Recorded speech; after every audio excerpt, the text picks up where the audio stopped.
Yes, guys, the Gold Cup group stage is complete. The United States of America has moved on to the quarterfinal, and today we're going to be looking at which players have impressed me so far. What up, guys? I'm Pete Douthit, host of the 11 Yank Show. Welcome to my channel where we focus exclusively on US men's national team and the American soccer landscape. If you're new here, smash subscribe. We have several new videos every week. If you're already subscribed, do me a huge favor and hit that like button. It's a way that you can support the channel for free and it helps other people to find us. You guys are awesome. All right. Let's dig into it. Now, the US hasn't always put together the most convincing performances in this Gold Cup, but it doesn't matter. We've moved on to the quarterfinal. And one of the aims of this tournament is to find players in this roster who can contribute to the first team. That's the top 25 to 30 players who will be involved with World Cup qualifying, and maybe, just maybe, guys who can fight for a spot in Qatar next winter. So today we're going to look at 6 guys who have impressed me and talk about exactly what they've done that has been so freaking good. First up is Matthew Hoppe, who has looked electric with his direct running at players, combination play, and crosses. Despite being played out of position on the left wing and only playing about 70 minutes so far, he's easily looked like our best attacker. Who knew that a Bundesliga forward with pretty decent numbers considering the team that he's played on would look so good? There's very few people in this roster that can beat guys on the dribble and offer the kind of penetration that he does, even when he's being pressured by 2 or 3 players. And this is the very definition of a guy who can still create and play when you compress time and space. On top of it, his gorgeous cross to Daryl Dike for the opening goal against Martinique is something I didn't even know he had in his locker. My favorite moment of his came against Martinique and Canada. In both of those games, he had moments where he collected the ball in his own penalty box and started running at players, beating 2, 3, or even 4 players on the dribble before finally being fouled. It shows you how good he is 1v1 and just how good he is at opening up the field and taking opponents out of the game. Because he came into this camp from his off-season, Matthew Hoppe hasn't gotten as much playing time as he probably should have, but hopefully with another week of training under his belt, he'll get the start in our quarterfinal game on Sunday. Because guys, we're gonna need him. Eryk Williamson has only played 79 minutes so far against Martinique and 14 minutes against Haiti, but it has been excellent performances from him. He played in sort of a double pivot with Gianluca Busio against Martinique in Berhalter's new 3-2-4-1 formation, and he was so good at transitioning the ball from defense to attack even while under considerable pressure. My favorite moments from him came when he received a ball from Zimmerman under pressure from 2 players, opened up the field with 1 touch on the half turn, and played an excellent diagonal ball behind the back line that held up just enough for Bello to run onto and tap back to Hoppe, who crossed for Dike to head home.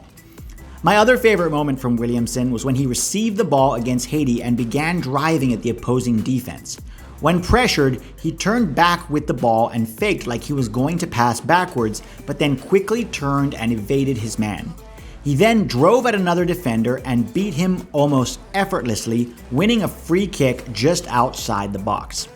The thing about a guy like Williamson who plays with this kind of unpredictability is that it forces opponents to adapt how they defend against him because they know that he isn't just going to tap the ball back under pressure, and they know if they get too tight to you, you can beat them on the dribble. And so they don't get quite as tight, which in turn creates the domino effect of you having more space to attempt more progressive passes. It's just one of the benefits of having creative, skillful players in attacking positions. The criticism against Williamson is that he gave the ball away cheaply several times against Martinique. And while that is true, those times were extremely rare. Personally, I count 2 or 3 times.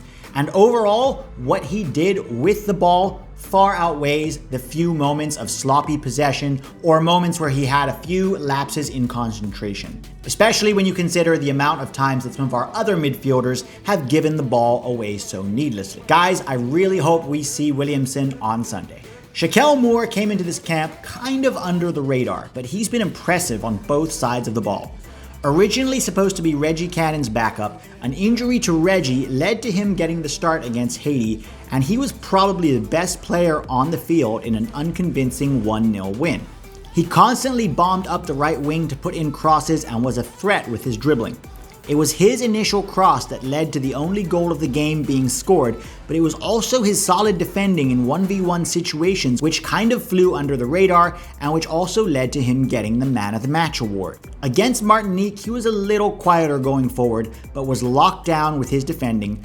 And of course, making that late run in the opening seconds against Canada to tap home the winning goal was the highlight of his tournament so far. But against Canada, he also showed that he could shut down a quality player like Tajon Buchanan, who couldn't get past him in the first 20 to 25 minutes, leading Buchanan to drift into other spots in the field to try his luck elsewhere. Guys, there's a reason why Real Betis are tracking Shaquell Moore and are showing real interest in bringing him to La Liga. Next up is James Sands. I cannot emphasize enough how impressed I've been with Sands in this tournament. He didn't start in the opening game against Haiti, although he did come off the bench. Since then, he's partnered Walker Zimmerman and Miles Robinson in the center of defense, with Sands playing more of a hybrid role, stepping into midfield in two different phases of the game. One, when we're building out of the back, he plays like a 6, playing higher up the field and helping connect the back and midfield lines. 2, when we've lost possession and the midfield is too high up the field, he steps into midfield to win the ball and prevent the counterattack before it even gets started. With his versatility, there's no reason why Sands can't be an option for the first team, either backing up Tyler Adams as a 6 or being an option in central defense. And don't be surprised if European teams come sniffing around New York with an eye on the young defender. Next up is Walker Zimmerman. I'll be honest, I wasn't a fan of Zimmerman going into the Gold Cup. I'd seen enough of him at LAFC, and while I always thought he was a good defender in the air and mostly read the game pretty competently, I'd seen him be pretty suspect when defending on an island, and his distribution was never that impressive. In this Gold Cup though, he's been a standout, wearing the captain's armband and commanding the team. Not only has he been excellent every time he's been tested defensively, he's also been one of the best at not only distributing with his passing, but cutting through lines and finding our attackers in tight spaces. Against both Haiti and Martinique, he consistently and frequently cut through the midfield, either over the top in behind or through the lines. And a lot of our attacking forays into the final third started with Walker. While he hasn't really had to defend on an island in the Gold Cup, in the air, he's won everything, and it's a shame he went down injured against Canada. Because I'm making this video on Monday, guys, I don't know if he's going to be available this Sunday, but I really hope that he is because he's very crucial to our hopes of lifting that trophy. Fingers crossed you recover soon, Walker. Next up is Miles Robinson. Miles Robinson wasn't able to participate in the Olympic qualifiers, and in this Gold Cup, he's showing us exactly what we missed. Let's start by acknowledging that he's playing on the left-hand side of defense, either in a back 2 or back 3, and that isn't where he usually plays for Atlanta, so he's played pretty much the whole tournament out of position. While he hasn't been as incisive with his distribution as Zimmerman has, he's been mostly competent, and he's had to defend on an island a lot more than his partner. This is where his recovery speed and physicality have shown. The two incidents that come to mind are against Haiti and Canada. Against Haiti, we got hit on the counterattack in the second minute, and Robinson got isolated against Carny Antoine, who pushed the ball around him and tried to beat him for pace. For a moment, it looked like Robinson would be beat, but he used his body to muscle Antoine away from the ball and recovered in time to prevent a direct shot on goal, forcing Antoine to cross instead. Against Canada, he got similarly isolated against Tajon Buchanan, and when the Canadian tried to beat him on the dribble, he used his pace to keep up with him and again his body to muscle him out of the way to such a degree that Buchanan pulled him down by his neck in some kind of MMA-style wrestling move. Robinson has had a shaky moment here and there, but his ability and composure is unquestionable. We'll have to see how he does against some tougher opponents to come, but so far, he's been freaking awesome.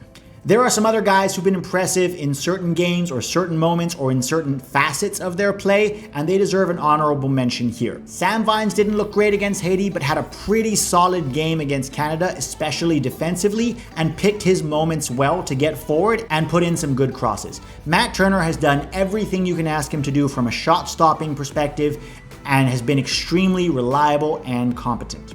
Daryl Dike was excellent against Martinique with 2 goals and 1 sort of half goal that was an own goal that was accredited to him, but kind of wasn't, but kind of was. And while Daryl Dike still has things he needs to work on technically, he has been pretty good in this tournament so far. That's it for now, guys. Thanks for watching. Let me know who you've liked, who's been impressive to you in this tournament, and I will see you guys for the big game on Sunday.